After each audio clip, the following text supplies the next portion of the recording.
All right. Okay. Good morning, everybody. This is Dee Reinhardt, and Natasha Telger. we're going to double team you this morning with our wit and humor about the DHS process and what's going on with all the changes with Illinois Epic. Oh, Joseph, I like the arrow. Okay. All right. So, do you want to go first, Natasha, or do you want me to go first? You can go ahead. You can go ahead and go over the outline, or not the outline, the process flow, and Okay. then I'll go ahead and cover the tools that are on test. All right. Before we do that, if there is any specific area that you need us to discuss, you need to check it on the little polling pod there that says, please identify topics you would like to discuss. If you've got any issues going on with any of those, click those right away. And then if you've got a specific question, put that in the pod there. And we will be addressing those as we get done doing our demonstration. All right, so I'm going to pull my screen over. I'm going to give you like 3 more seconds just in case somebody needs to check one of those boxes. So, Natasha, we need to cover application and NOCTI. All right, so I'm pulling my screen over. Oh, and the invitation process.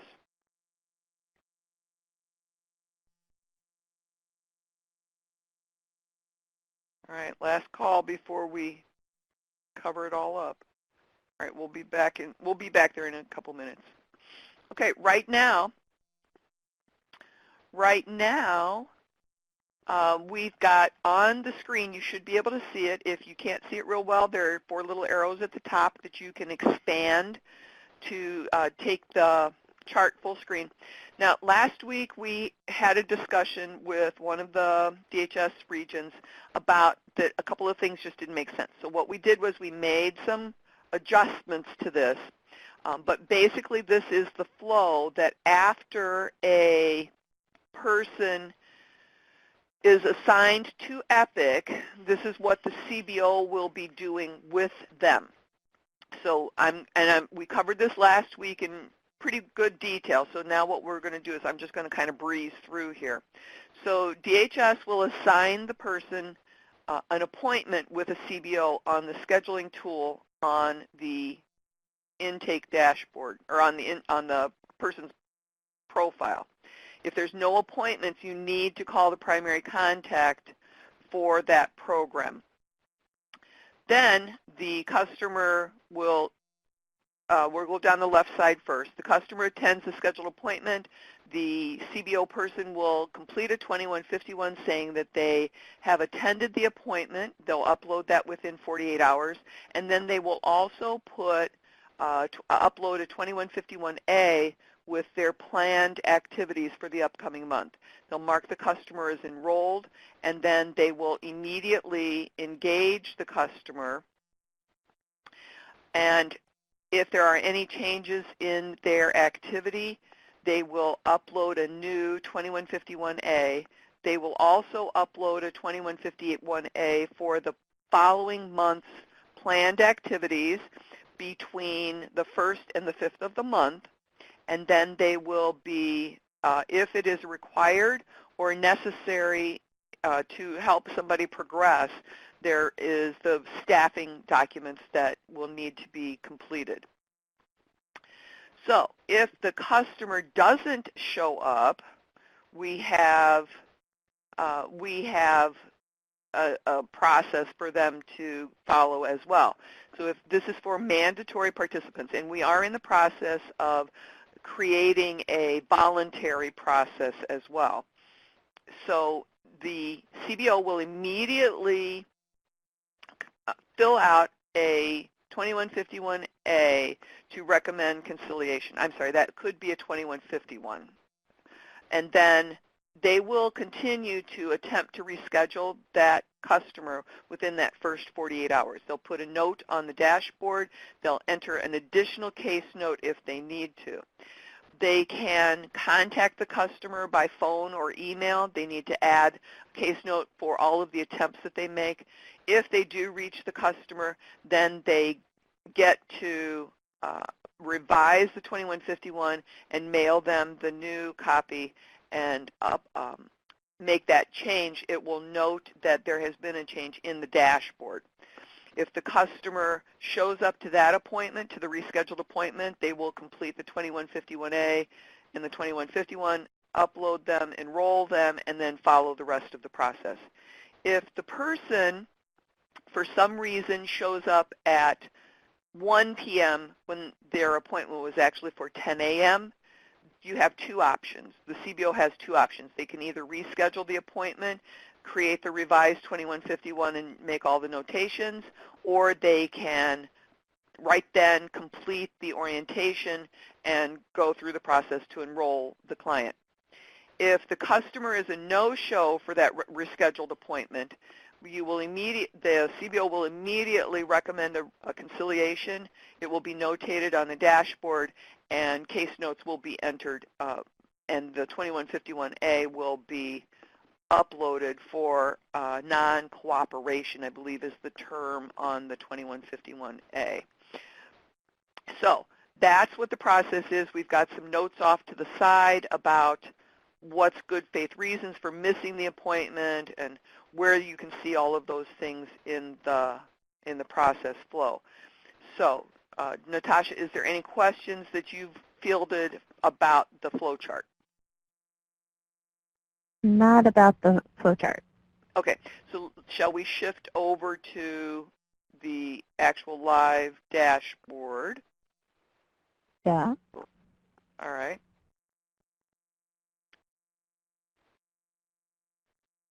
We're playing musical screens here. Yeah.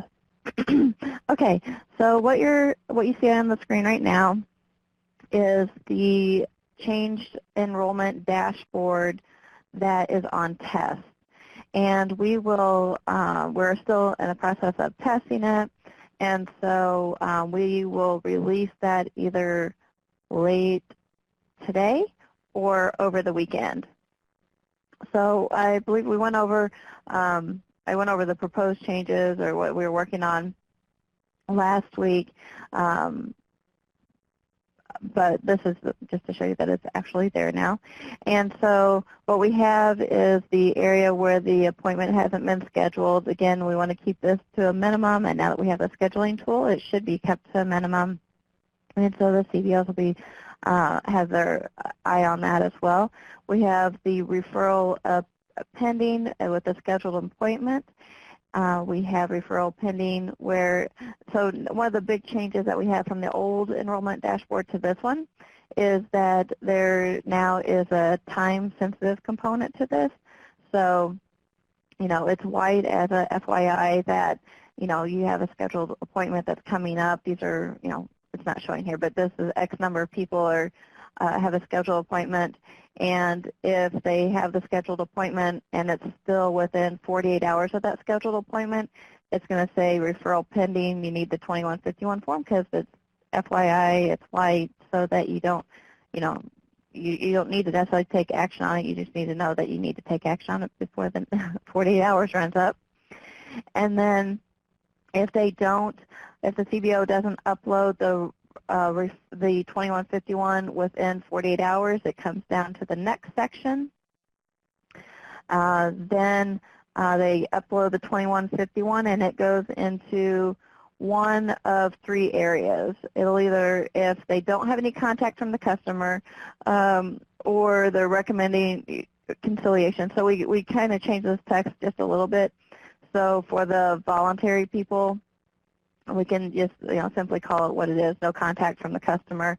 But for the mandatory people, it's going to be, we're marking no contact from customer because that's literally the text from the form. But it also means that for those people that are mandatory, that the DHS people, will see this and so see that the person, the conciliation process needs to begin. Referral rejected, this kind of gets to what Joseph's question was about the referrals.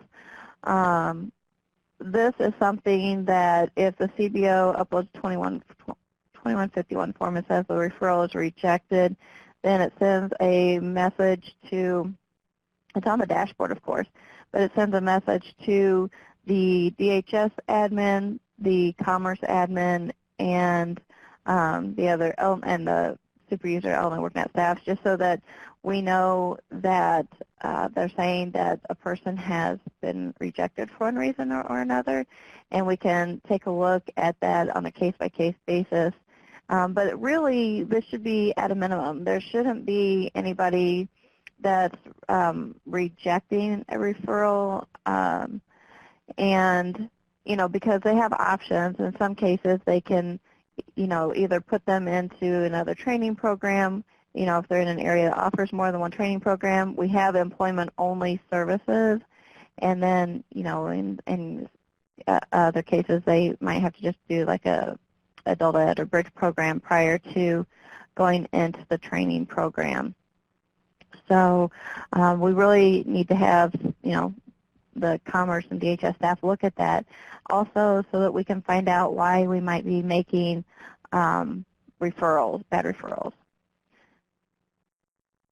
and what we can do to change that.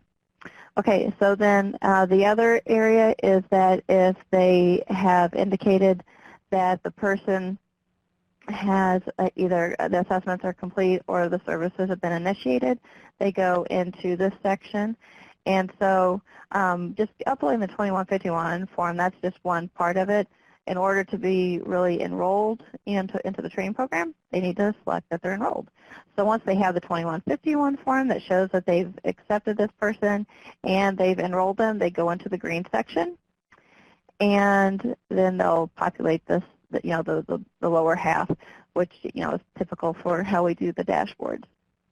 Another thing that's of particular interest to you as DHS staff, we have added an area where you can indicate the customer is not currently SNAP eligible.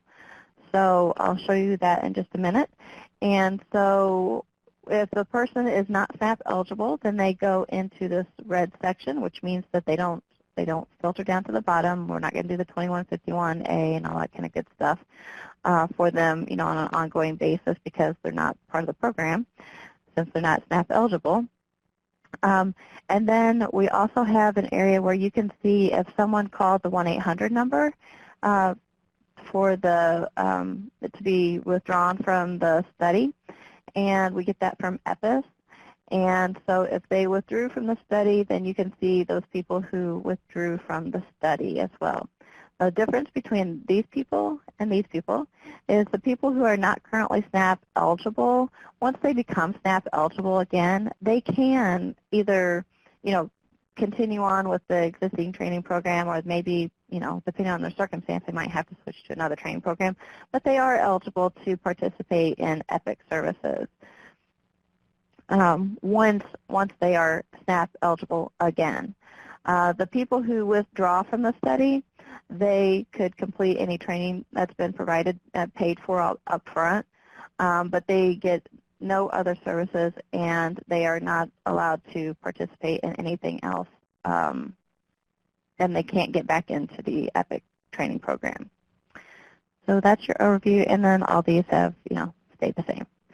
So this actually, I talked to the programmers, they're going to update this, but there really is a couple people here in this scheduled area. And we'll take a look at our P person. And so when you come to this, it's a progress page. And as a caseworker, DHS staff, you can indicate with this person is SNAP eligible, and it's just simply like update SNAP eligibility, ineligible, update, and done. And so that'll update the dashboard, and it also creates a case note. So you can see who did it, when they did it, and what happened. I can also go in and make them eligible, update it. And again, it makes a case note to let me know that they're now SNAP eligible. The CBO cannot change this, But when they go to the project progress page, they'll see, a great big kind of red flag that they are either eligible or not eligible. And when we sync with the DHS system, then this is the information we want to get from the DHS system. But until that point in time, we do have the ability to have you go in here and manually update them as eligible or not eligible. Okay, this other stuff hasn't changed. I mentioned that we did the uploading the 2151 form, and so the CBO can download this document. It'll have, all the information pre-populated, and they'll either select that the client assessment was completed, services were initiated, no contact, or reject referral. They have to choose one of those four in order to upload the document, and then it will populate the dashboard, and that's using this document. If they need to have a signed copy of that, they can use this second button, and that'll allow them to, just upload a document, but it doesn't populate the dashboard. They can change the appointment, and they have to upload the 2151 before it allows them to enroll in a program, enroll them into the program. And then, again, they can upload the 2151 form, A form, and this one populates the dashboard. And then in some of the areas, they have some other documents they have to use, and the staffing and all that kind of good stuff that goes along with that. So if they have other documents that they need to upload, they can do that. We have some CBOs that are doing the work experience, and we don't have that work experience piece out there in production yet. And so we told them that they can go ahead and upload some of those, work experience documents that they have, and those upload other documents, just so we have it in one central location available for them. So that's your quick overview of the progress page and the enrolled dashboard. Were there any questions about that specifically? No. I just asked the audience, if somebody misses their recert, how long does it take them to become eligible again, so that if we're worried about getting them back in through a program. So Winnebago answered me that it all depends on the information that's needed. Right. Yeah, and so we've told the CBOs, just so you know the message that we sent to the CBOs, is that, if a person becomes ineligible, then it really depends on, we're leaving it up to them if they want to leave the person enrolled in the program or not. If they leave them enrolled in the program, then, it kind of like saves their spot, and we're expecting them to come back, especially if they don't think it's going to be for an extended period of time.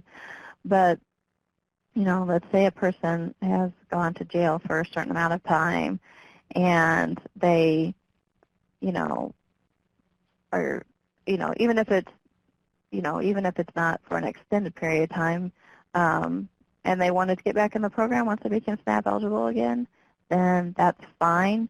But, they might have to change their training program if they can't have that kind of record. We'll see what kind of situations come up. Okay, so 30 days. It looks like it's at least. Date of their application. Yeah. Okay, so that's that overview. Okay, so Joseph had a question. My CBO has concerns about customers that are referred to them, and it's twofold. What is happening prior to the default? 3 people that are reviewing the eligibility. How much does the assessment come into play? Our CBO is finding out that when they are having EPIC customers do an assessment, it'd be very hard for them to get a customer to a point that they would be classroom ready if they could even get to that point. And so what do they do with those customers if there isn't a reasonable expectation that they could ever get them to a point where they could get to a training certificate? So what it sounds to me like, okay, so first of all, start out, the NAFI is not like the TABE test. We were just, there's different reasons why we weren't able to do the TABE test up front. That would have been the preferred method.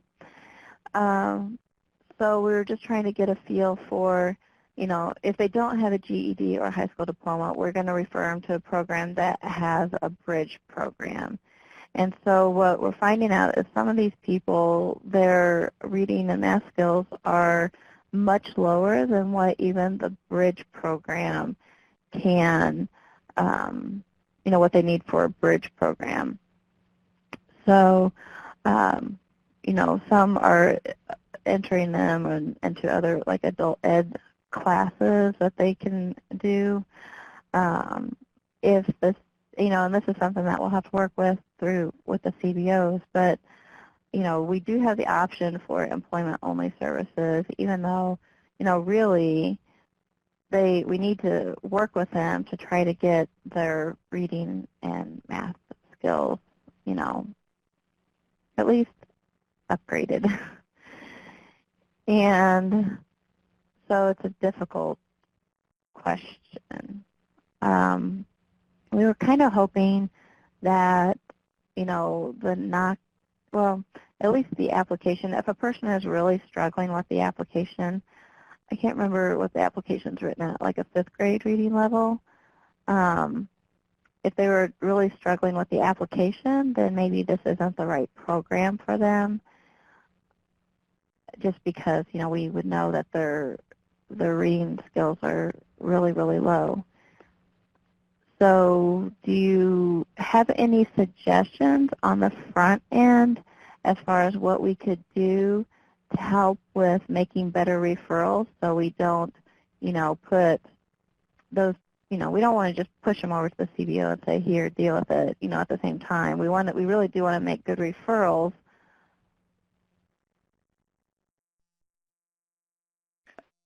But us giving the TABE test to,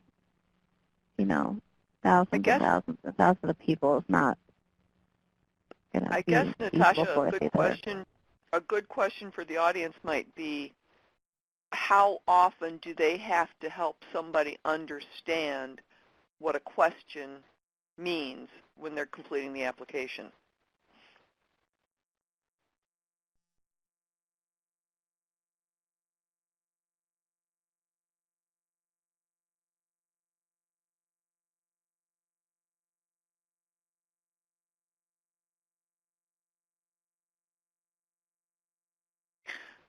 How often do staff members have to explain what a question means for the participant to actually be able to answer the question? Did that explain it well enough for you, Chris?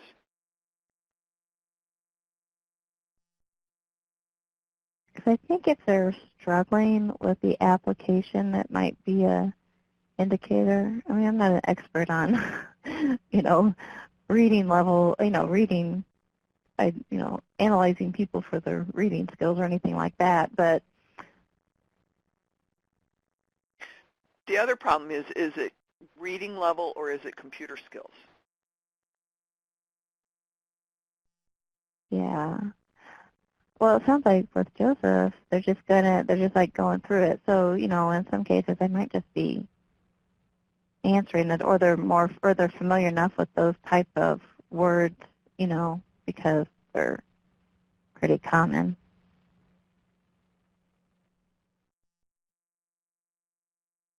All right.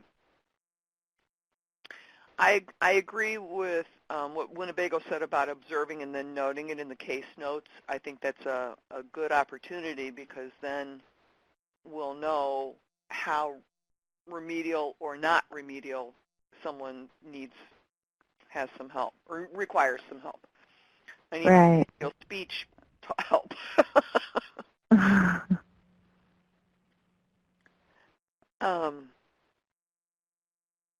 Yeah, I mean, they can provide, like I said, they can provide employment-only services, but we really don't want to do that. We really want to be able to help them get into, like, a training program.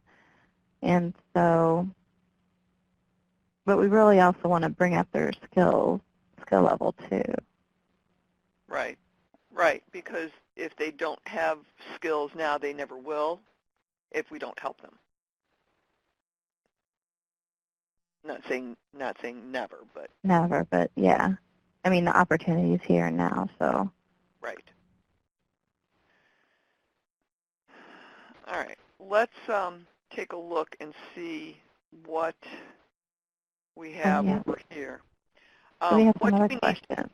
What do we need to know about the invitation process? Who wanted to know about that? And if you can type your question into the chat pod, that would be great. Actually, how about if we move the screen and they can put it in the bigger chat pod over here. Put your question in this chat pod.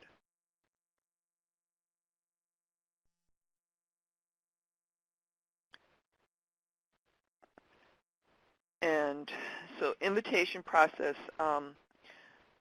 what we were, have the flyers been delivered yet, Natasha? Yeah, they were shipped out a while ago. Okay, so those could be included with any invitations or letters that go out.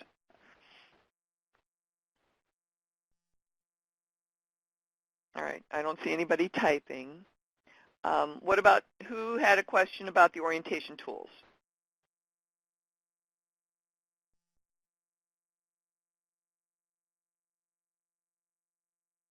And I guess the one question I'd like to know an answer to is, what is your show rate becoming now on your invitation? So like if you're inviting somebody through the system, what would you say is how many people are actually showing up? We can see under,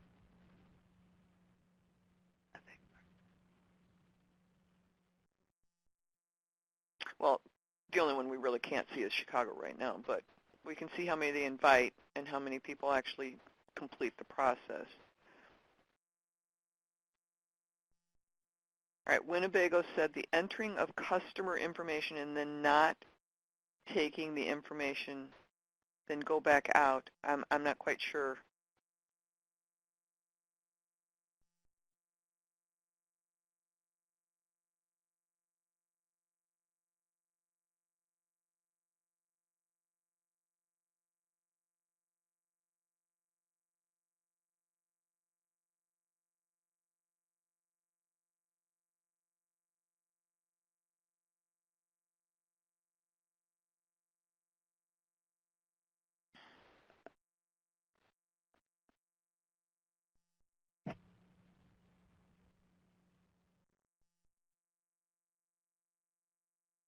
All right, we got a bunch of people typing. and then don't forget to, on your dashboards, you have your intake projections, so you should be able to see your monthly target, the invitations that you have, and then your actuals. Are you, Winnebago, are you still having problems when you do an invitation and then you go back in and you have to refresh the screen again? Is that what you're saying?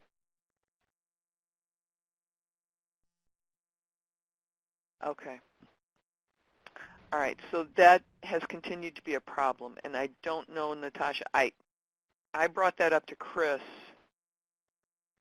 10 to 20% show rate, that's all right. Peoria was having that problem, and Rockford was having that problem. Maybe I need to talk to Chris again. We just need to get them on a webinar and do a screen share. All right. So he can take a look at, other things on their computer to see why that might be happening.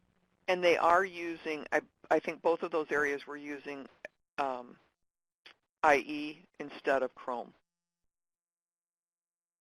Yeah, but I use IE all the time. So we need to look into it a little deeper to see what's going on. All right, so Might guess be some who kind of setting or something. Franklin. Franklin is in Region 5. Is Franklin in Region 5? I believe, yeah, Franklin County, I believe, yes. Okay, and Lori said over here in the big area that if they do the invitations on the laptops in Chrome, they don't have any problems. So it's got to be the IE thing.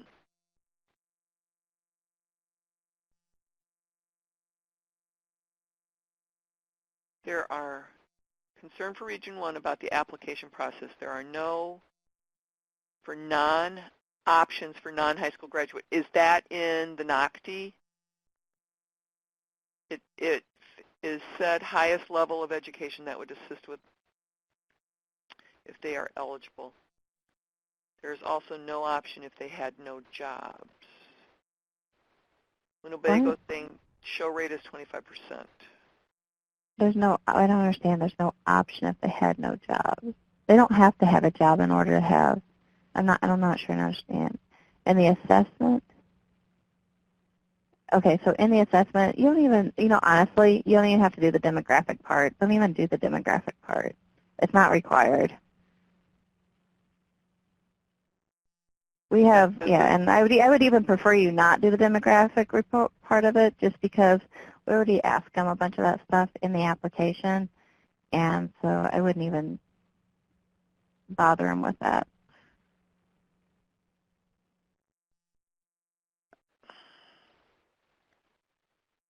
All right. So for the invitation process, it's best if you can use Chrome. On the application, it looks like we don't want them to do the demographics for when they're in the NOCTI, because we'll just skip those options. We already collect a bunch of it in the application itself. And then there is a question here about the application, so I'm not quite sure what that question was. Joseph wants us to know if we can reiterate the time period after we refer to a CBO. I didn't get a good look at the flow chart. The flow chart is based on once they actually show up or are supposed to be showing up. The CBOs are entering intake orientation dates based on what their calendar times are. So, for example, I was with Southland Healthcare yesterday, and they're going to do their intake orientations once a week on Tuesdays. Somebody else that I know is going to do their intake orientation every Wednesday. So if you're randomly assigning somebody on a Friday, that orientation say it's today, that orientation may not really be available until June 15th if all of the other slots for June 8th were taken. So that's the process. We don't have that spelled out on the flow chart because we're assuming that we're working through that calendar function. But also, just so you know, the once they have their initial appointment, they have to respond to you with a 2151 within 48 hours. And then once they do that, they're supposed to start engaging them immediately after that first meeting. And on their 2151A, if they're going to be doing TABE testing or if they have to have interviews or any of those sorts of things, those are all planned activities. Those are all planned activities that can go on that 2151A. Okay, so what isn't clicking?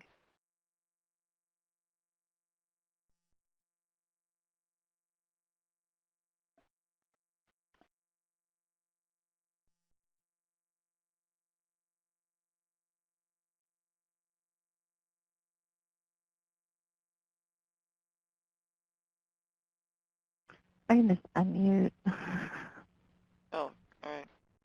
everybody. I'll just unmute everybody. So since there's quite a few people on the phone, then if you have background noise, just go ahead and mute yourself so we don't have a lot of background noise. And then if I hear if we see a bunch of background noise coming through, then I'll just go ahead and mute you individually. So here we go. Unmute. Your microphone has been turned on. Joseph, did you call in? Yeah, I'm on the phone. Okay, so what's your question? What it is that I had a really good conversation with my CBO yesterday after the orientation that I did, and I was wondering, because this was the first time I was actually able to use the calendar whenever I actually assigned somebody to EPIC, on Wednesday. And my CBO actually services a couple of the CBOs like Franklin, Jackson, and Jefferson County. So that person and her backup may not be in the office in Marion, but once or twice a week because they're bouncing out to all the other places. Right. So whenever I assigned that person an appointment, it was literally a week out. So in the meantime, they're supposed to be trying to do phone conversation, phone contact with that person prior to the actual face-to-face appointment that I've already actually given them? No. No. Not according to our Okay. process. So as far as the process goes, am I supposed to be trying to get them an appointment to the CBO within 48 hours? No. No. It's just you set the appointment date based on what's available. Okay. And then then they have their appointment, and if they don't show up for their appointment, if they don't show up for the appointment, the CBO has to either let you know that they didn't show up to the appointment, or else the appointment's been rescheduled or whatever within 48 hours. Oh, they need to let us know what happens within 48 hours. Yeah, I thought it was initially them trying to get contact. That's what wasn't clicking because I was missing. We were talking about after the initial contact. Because this goes back to the conciliation process that we talked about a couple weeks ago, that we need to get stuff in writing to be able to hold the people accountable as far as that goes. Yep. Okay, that makes sense. Yep. And so we met with Alan and Deidre and Dee and I, and we went through everything. We're like, okay, so if this happens, then this, and this, and this. Right, and that makes so complete that's what sense. It comes. I was just worried about that good. 48-hour window that I thought we were back on that they had to get contact with them within 48 hours, not that we were assigning them to an appointment. And then if they miss that, they have to contact us within 48 hours to let us know so we can continue on with the conciliation process. Yeah, that's why it was like, at least we felt it was really important to have that calendar tool there so that they can, just set the date and everybody's on the same page with, when the date is. Everybody knows it. It's awesome. Up front. It works great. And I was impressed. I populated the 2151, had the date, the time, the person that was going to be the contact at Mantricon. I mean, everything was awesome. I handed it right to the customer, and they knew exactly what was going on. Cool. Well, great. It's good to hear.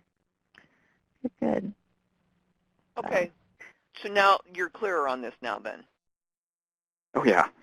Okay. All right, cool. Yay. Is there anybody else that has any questions, especially now that we have you unmuted? You would like to?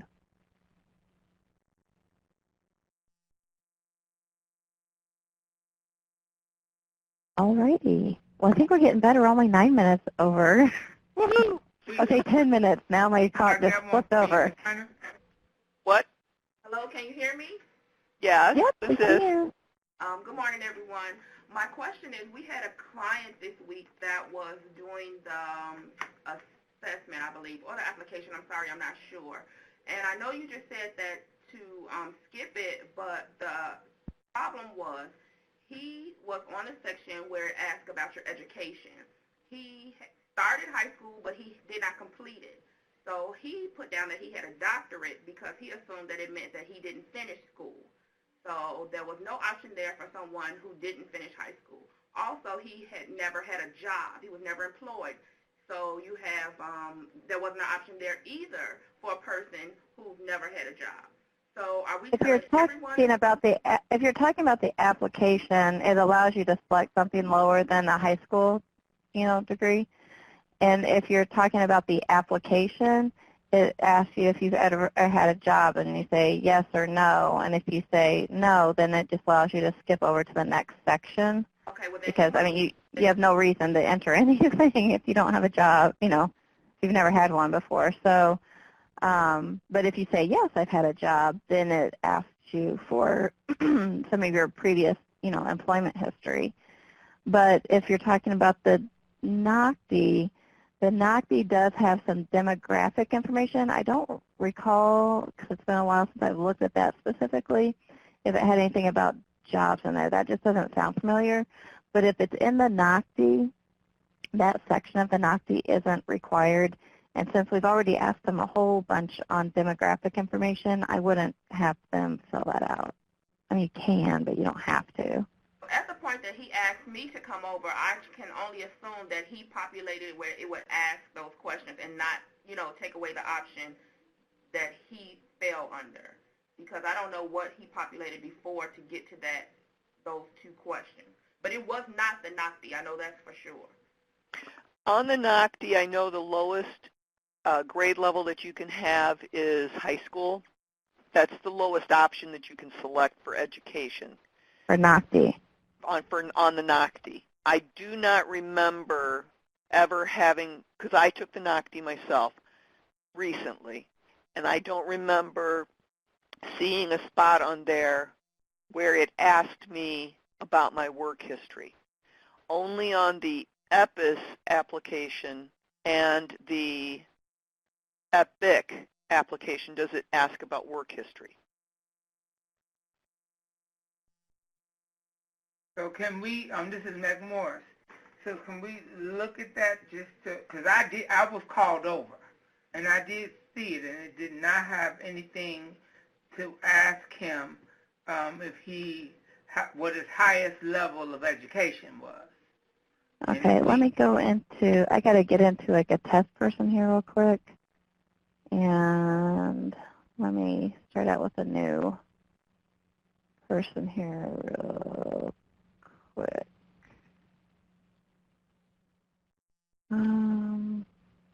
We'll try James Brown.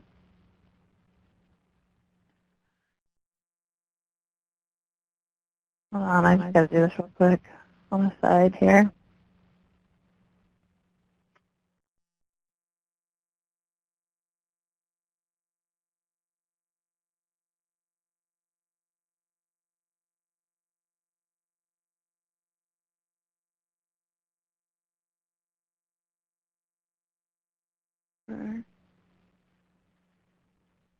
Let me open up another window here. And remember the short URL. You can test epic. Is he right? Yep. Possibly right.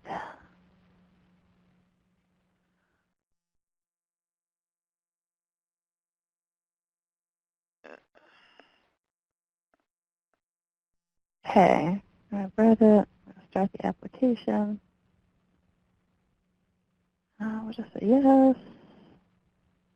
Oh, I skipped that. telephone.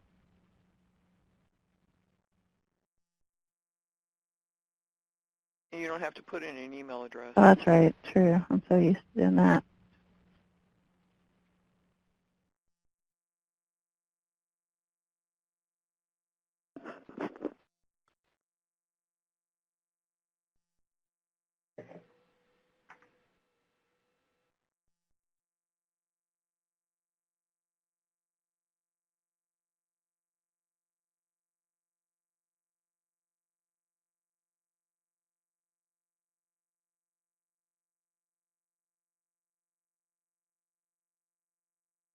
Yes, Joseph, you can mark no if you've never had a job. In fact, that's how I get through all of my test applications. Mm-hmm. I don't want to put in the work history stuff. I know, me too. Tasha, you can't pass the drug test? That's horrible. What? I'm looking at her questions, how she's answering them. Oh, I'm flying through. Okay, here we go. Okay. My goal. These are goals.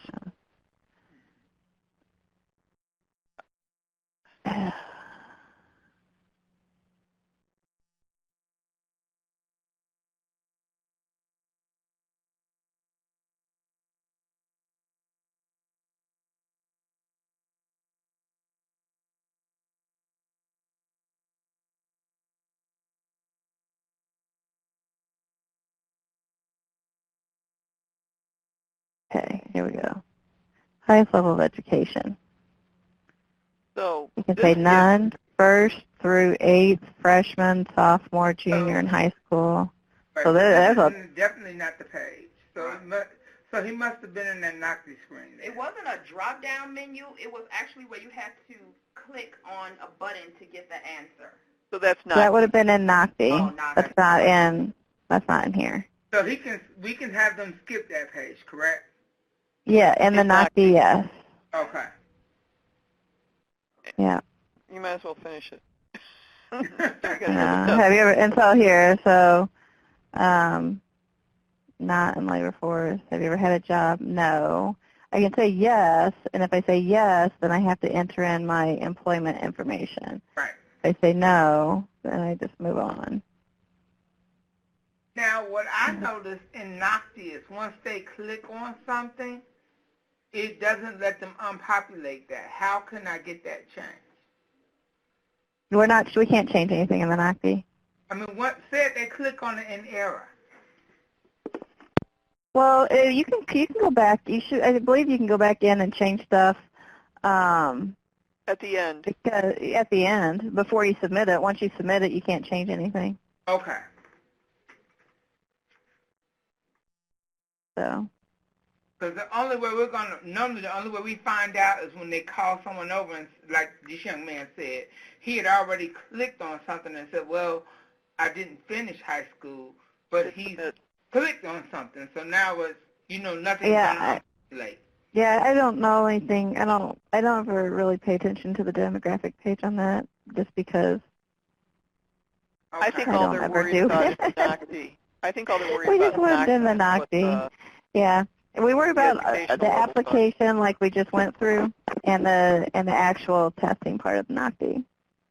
And I thank you because now we know how to prep them in explaining that as well. Yeah. All right. Good. I'm glad that you guys brought that up. hit submit on your application.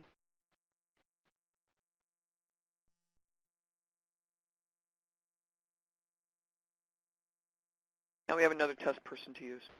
Yeah. All right. It's 10:49. We're way over now, but this was good because we got a couple of things squared away. So any other questions that we can answer for you?